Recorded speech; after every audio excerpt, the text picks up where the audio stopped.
હું મિત્રાજસિંહ નકુમ, મોરબી રોડ ઉપર બાલગોપાલ અને આ રાધે કૃષ્ણ વેબ્રિજની સામે અહીંયા હું ઊભો છું અને આ લોકો અત્યારે મને રોક્યો છે.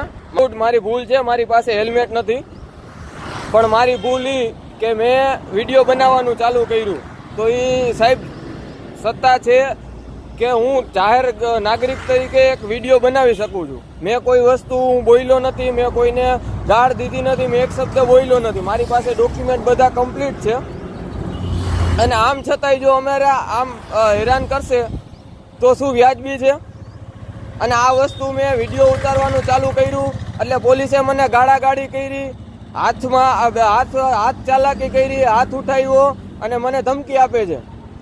અને પ્લસ એમની ગાડીમાં બેસાડીને એવું કીધું કે તમને હું જેલમાં નાખી દઉં. તો આ વસ્તુ વ્યાજબી છે? તો મને જવાબ આપો.